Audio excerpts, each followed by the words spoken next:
Hello engineers, welcome to Civil Skills Training Center। इस video में मैं आप लोगों को टिप्स बताऊंगा कि किस तरह आप लोगों ने एग्जाम की प्रिपरेशन जो है वो करनी है। ठीक है। एक बात याद रखें कि जंग में घोड़े तैयार नहीं होते। आपने अपना घोड़ा जो है वो जंग से पहले तैयार करना है। ठीक है। तो कम से कम एटलीस्ट आपकी 2 से 3 मंथ की तैयारी होनी चाहिए। कोई भी एग्जाम हो, 2 से 3 मंथ आपको चाहिए। ठीक है। तो जिनके एग्जाम नहीं भी हैं, तभी उनको चाहिए कि अभी से जो है वो कोर्स स्टडी करें, सब्जेक्ट्स एमसीक्यू स्टडी करें, ताकि कोई भी टेस्ट आने के टाइम पे वो इजीली इसको रिवाइज कर सकें। ठीक है। सबसे पहले आपने करना क्या है, understand the exam pattern thoroughly. ठीक है, आपने एग्जाम पैटर्न अंडरस्टैंड करना है। ठीक है, क्योंकि डिफरेंट एग्जाम रिक्रूटमेंट सेंटर्स जो हैं, एजेंसीज जो हैं, डिफरेंट पोस्ट के लिए सब्जेक्ट्स जो हैं वो उनकी प्रायोरिटीज डिफरेंट होती है। भले आपके पास 20 सब्जेक्ट हैं इंजीनियरिंग में, जरूरी नहीं है कि हर एक एजेंसी हर एक रिक्रूटमेंट में 20 के 20 से जो है वो आपके क्वेश्चन आए। आपने वो देखना कि किस डिपार्टमेंट में आप अप्लाई कर रहे हैं और उस डिपार्टमेंट की प्रायोरिटी क्या है, सब्जेक्ट्स की प्रायोरिटी क्या है। ठीक है। फिर उसके अगेंस्ट आपने वही सब्जेक्ट्स जो हैं वो रिवाइज करने हैं। तो why it matters, each exam body has unique pattern. ठीक है, जिसमें मैंने बताया कि हर एग्जाम का एक अपना पैटर्न होता है। Understanding the number of questions, negative marking if any, वैसे होता तो नहीं है नेगेटिव मार्किंग। ठीक है। टाइम ड्यूरेशन क्या है, टॉपिक वाइज डिस्ट्रीब्यूशन क्या है, ये आपको हेल्प करेगा। जो आपकी जो फोकस स्ट्रेटेजी है वो बिल्ड होगी कि एग्जाम की डिस्ट्रीब्यूशन उसमें टॉपिक वाइज क्या है। ठीक है। तो कोई भी डिपार्टमेंट है वो एग्जाम की डिस्ट्रीब्यूशन साथ में बताते हैं। अच्छा, फिर अपने एक्शन प्लान क्या है, करना है कि गो थ्रू सम पास पेपर। अगर आप एग्जाम में पेयर होते हैं तो वो आपने स्टडी करनी है। वो भी आप तब स्टडी करेंगे जो आप पहले ही को स्टडी कर चुके होंगे, आपके एमसीक्यूज पे ग्रिप होगी, तब जाके आप पास पेपर को टच कर सकेंगे। फिर आपने करना ये है कि उसमें जो सब्जेक्ट्स हैं, रिकरिंग सब्जेक्ट्स जो बार बार आती हैं, उनको हाईलाइट करना है। फॉर एग्जांपल हाईवे इंजीनियरिंग हो गया, आरसीसी हो गया, soil mechanics, surveying, project planning.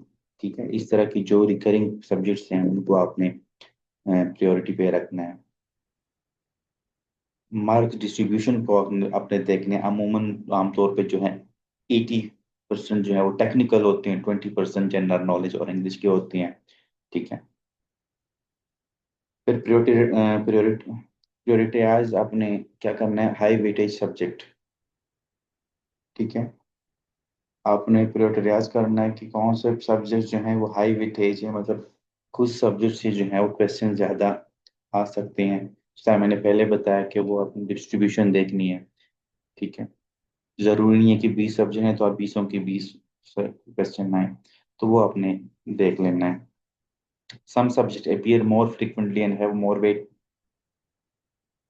Prioritizing them help maximize your score। ठीक है। तो हाई प्रायोरिटी सब्जेक्ट जो हैं वो टेस्ट पैटर्न पे डिपेंड करता है।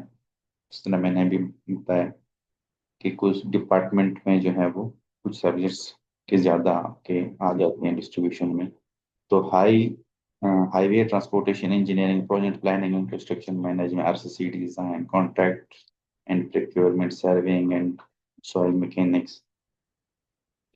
इवन अगर आप वीक हैं तो आप प्रैक्टिस करें मोर एंड मोर और रिवाइज करें। ठीक है। अपने कॉन्सेप्ट को क्लियर करें अंटिल यू आर कॉन्फिडेंट। अच्छा, फिर आपने क्या करना है, फिर आपने एक प्रैक्टिकल स्टडी का स्केड्यूल बनाना है, ठीक है। आपने जो है एक टाइम टेबल बनाना है, ठीक है, डेली और वीकली हिसाब से। ये नहीं कि आज आपने स्टडी किया फिर 2-3 दिन छोड़ के फिर आप बाद में हैं तो पहले जो स्टडी किया था वो भी भूल गए, ठीक है। तो इस तरह नहीं करें, एक रूटीन में कंसिस्टेंट रहें। एक वीकली शेड्यूल बनाएं विद गोल के साथ कि मैंने फॉर एग्जांपल 2 सब्जेक्ट पर वीक करने हैं, फिर इसी तरह फिर आप 3 कर लें। इनिशियली आप अगर एक भी करें, ठीक है, नेक्स्ट वीक फिर 2 करें, इस तरह आपके एक रूटीन बन जाएगा, ठीक है। उसमें कुछ स्टडी करें और कुछ फिर बीच में आप ब्रेक भी ले लें। और वीकेंड पे जो है वो आप मॉक टेस्ट जो है वो खुद का वो दिया करें। उससे भी आपका जो है वो स्टेमिना और आपकी जो कॉन्सेप्ट हैं और कॉन्फिडेंस वो आपका बढ़ जाएगा। अच्छा, प्रैक्टिस एमसीक्यूज इफेक्टिवली। जो आप एमसीक्यूज हैं, ठीक है, टॉपिक वाइज, वो आप ज्यादा उस जितनी आप प्रैक्टिस करेंगे उतना आप जो है उसको आपकी स्पीड, आपकी एक्यूरेसी और कंसेप्ट आपके क्लियर हो जाएगा। 100 एमसीक्यूज एटलीस्ट आप लोग डेली जो है वो आप स्टडी करें। 100, वो एक सब्जेक्ट के भी हो सकते हैं, वो डिफरेंट सब्जेक्ट के भी हो सकते हैं, ठीक है। और फिर आप देखें कि कौन से एमसीक्यूज में जो है आपको अ, थोड़ा आपको मतलब लर्निंग में या आपको उसको सॉल्व करने में, उसको क्लियर करने में मसला आता है, वो आप साथ साथ फिर वो नोट करते जाएं, ठीक है। और उन्हीं के ऊपर फिर आप री प्रैक्टिस करें नेक्स्ट टाइम। अच्छा, फुल लेंथ मॉक टेस्ट आप वीक 2 वीक के बाद आप अ, जो है वो दिया करें। फुल मॉक टेस्ट मतलब कोई 50-100 एमसीक्यूज का, ठीक है। और वैसे तो टाइम होता है तकरीबन एक 100 एमसीक्यूज का 120 मिनट्स, लेकिन आप कोशिश करें कि 90 to 100 मिनट्स तक अपने आप को स्ट्रिक्ट रखें, ठीक है। ताकि आपके पास वो जो 20 मिनट हैं वो एक किस्म से आपके पास गैप हो, जिसके साथ आपका एक स्पीड भी बढ़ जाएगा और आपके पास जो है वो टाइम भी सेव हो जाए, ठीक है। अच्छा, फिर आपने क्या करना है, अपनी परफॉर्मेंस को एनालाइज करना है कि कौन से टॉपिक्स हैं वो मोस्ट कंज्यूमिंग, टाइम कंज्यूमिंग है, और कौन से सब्जेक्ट्स में आपके एरर्स जो हैं वो ज़्यादा आते हैं। उन्हीं को आप फिर हाईलाइट करके नेक्स्ट फिर आप उन्हीं पे वर्क करके उनको इम्प्रूव कर लें। अच्छा, फिर आपने जो है साथ में एक क्विक रिवीजन नोट्स बनाने हैं, ठीक है। जो नोट्स अभी मैं तो आपको प्रोवाइड मैंने कर दी हैं, आप इसको स्टडी भी करेंगे, लेकिन आपने खुद के अपने एक शॉर्ट नोट्स बनाने हैं क्विक रिवीजन के लिए, ठीक है। तो एट द एंड जो आप एग्जाम के लिए जो है प्रिपेयर होते हैं, उससे पहले पहले कुछ दिन आपके पास फिर इतना टाइम नहीं होता कि आप लेंथी लेंथी एमसीक्यू स्टडी करें, उनको आप शॉर्ट में जो है वो रिमाइंड करने के लिए आप लिखें। मतलब आप फार्मूलाज लिखें, यूनिट्स, मटेरियल प्रॉपर्टीज, कोड्स वगैरह, ठीक है। कुछ diagrams, beam type, soil layers के कर्व्स और विजुअल रिकॉल के लिए, और कुछ कलर मार्कर्स आप नोट्स पे लिख लें ताकि सब्जेक्ट्स और एमसीक्यूज आप सेपरेट लिख सकें, ठीक है। आप खुद जब लिखेंगे वो बहुत ज़्यादा उसकी आपकी ज़्यादा क्लियर हो जाएगा वो चीज़। अच्छा, डिजिटल टूल्स, मोबाइल ऐप आप यूज़ करें, मोबाइल पे जो है ये ज़्यादा आप स्टडी करें। जिस तरह आप इस कोर्स में इनरोल होंगे तो मोबाइल आपके पास हर वक्त होता है, एनीवेयर आप जो है इसको आप स्टडी कर सकते हैं, ठीक है। कुछ सॉफ्टवेयर हैं प्राइमावेरा वगैरह, टूकेट, ठीक है। ये तो वैसे भी आप सिस्टम पे यूज़ करेंगे, लेकिन मोबाइल पे आप कोशिश करेंगे मोबाइल पे नोट्स वगैरह स्टडी करें, क्योंकि एनी टाइम एनी वेयर जो है आप इसको अप्रोच आपका हो जाता है। अच्छा, फिर फोकस करें कि प्रैक्टिकल और फील्ड नॉलेज के भी बुक्स तक, नोट्स तक महदूद ना रहें, ठीक है। तो बहुत सारे एग्जाम्स ऐसे हैं कि वो रियल लाइफ इंजीनियरिंग सिनेरियोज और साइट रिलेटेड क्वेश्चंस वो करते हैं, ठीक है।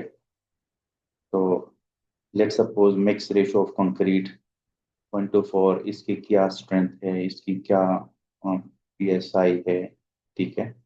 स्लम टेस्ट वैल्यूज क्या होती हैं, इस तरह ये ब्रेक पर क्यूबिक मीटर्स कितने होते हैं, क्यूरिंग टाइम कितना होता है, कंप्रेसिव स्ट्रेंथ कितनी दिनों में कितना होता है, ठीक है। मटेरियल क्वांटिटीज किस तरह निकालते हैं, आरसीसी की, अर्थवर्क की, प्लास्टर की, फिर साइड सेफ्टी के लिहाज से, क्योंकि फील्ड नॉलेज अक्सर जो है वो 70 to 90% जो मार मार्क्स आपके आ जाते हैं वो फील्ड नॉलेज के ही आपको हेल्प कर जाते हैं। तो इस कोर्स में जितने भी आपके क्वेश्चंस हैं तकरीबन वो इसी तरह, कुछ सब्जेक्ट्स में फील्ड रिलेटेड भी हमने डाले हुए हैं, ठीक है। टाइम मैनेजमेंट और एलिमिनेशन टेक्निक, इसमें यह है कि आप अगर आप कोई भी एमसीक्यूज है तो उसमें आप कोशिश करें कि दो रॉन्ग चॉइसेस जो हैं वो इमीडिएटली वो आप उसको रॉन्ग कंसिडर करें, एलिमिनेट करें। में ये होगा कि फिर आपके पास दो रह जाएंगे और इसमें इजीली आप दो में से एक सेलेक्ट कर जाएंगे, ठीक है। तो आपके पास अगर इस तरह कोई क्वेश्चन है कि मिनट 1.5 मिनट से आपका वो ज्यादा कंज्यूम कर रहा है, तो उसको आप जो है वो उसके ऊपर टाइम वेस्ट ना करें, आप मूव ऑन करें नेक्स्ट क्वेश्चन पे, ठीक है। जिस तरह मैंने शुरू में बोला कि 90 मिनट्स तक आप अपने आप को स्ट्रिक्ट रखें कि मैंने 100 MCQs 90 मिनट्स में करने हैं, ठीक है। तो जब आप कर जाएंगे तो जो 20 मिनट 30 मिनट जितने भी आपके पास बकाया रह जाएंगे उसमें आप दोबारा जो आपके टाइम कंज्यूमिंग एमसीक्यूज हैं उनको आप अटेम्प्ट करें, ठीक है।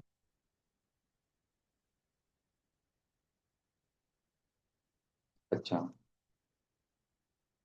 मेन चीज इसमें ये है कि आपने अपने आप को मोटिवेट और कॉन्फिडेंट रखना है, स्ट्रेस और डाउट से फ्री होके आपने परफॉर्मेंस पे जो है वो फोकस करना है।